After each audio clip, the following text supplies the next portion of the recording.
We hear the word alignment everywhere right now. Aligned business, aligned relationships, aligned living. But I want to slow us down right here because somewhere along the way, alignment became another thing to achieve, another state we're supposed to reach, another invisible standard we quietly measure ourselves against. And that's not alignment. That's pressure wearing spiritual language. So today, we're going to gently untangle what alignment actually means, and just as importantly, what it doesn't. Here's what many of us were taught subtly or directly: that alignment means everything feels clear, smooth, certain. That when you're really aligned, decisions come easily, motivation stays high, doubt disappears. But real life, especially midlife, doesn't work like that. Because alignment isn't the absence of friction. It's not perpetual clarity, it's not calm 24/7, and it's definitely not a permanent emotional state. Somewhere along the way, we confused alignment with comfort, and comfort with correctness. So when something feels uncomfortable, or uncertain, or tender, we assume we're off track. But often, that discomfort is simply growth knocking. Alignment is not about feeling good all the time. It's about feeling true. Alignment is the quiet agreement between your values and your choices, between what your body knows and what your life is asking of it. Sometimes alignment feels spacious, like relief, like exhaling after holding your breath too long. And sometimes alignment feels edgy, like letting go of something that once worked but no longer fits. Alignment doesn't shout, it whispers, it nudges, it taps gently again and again until we finally listen.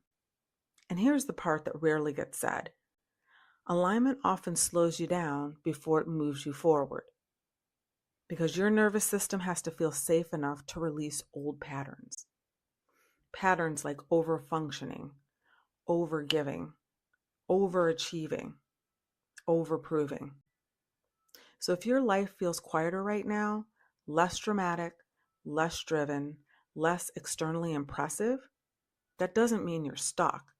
It may mean you're finally listening. Alignment is not urgency. If something is pushing you through fear, through exhaustion, through self-betrayal, that's not alignment. That's conditioning. Alignment is not constant productivity. You don't fall out of alignment because you rest. You don't lose alignment because you pause. You don't fail alignment because you change your mind. Alignment is not perfection. It doesn't require that you get it right the first time, or the second, or even the 10th. And alignment is not something someone else can define for you. Not a coach, not a framework, not a trend. They can guide, they can reflect, but alignment belongs to you. So what does living in alignment actually look like day to day? It looks like asking quieter questions. Not what should I be doing, but what feels honest right now. It looks like noticing when your body tightens, when your breath shortens, when your energy pulls inward. Those aren't obstacles, they're information. Alignment often asks us to subtract before we add, to release expectations, to loosen timelines, and to stop forcing clarity before it's ready. And sometimes alignment simply says, not yet. Not because you're wrong, but because something deeper is still unfolding. Alignment is not something you achieve. It's something you return to again and again and again.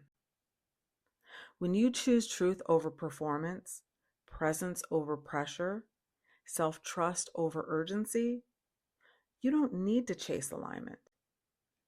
It's already within you, waiting for you to slow down enough to hear it.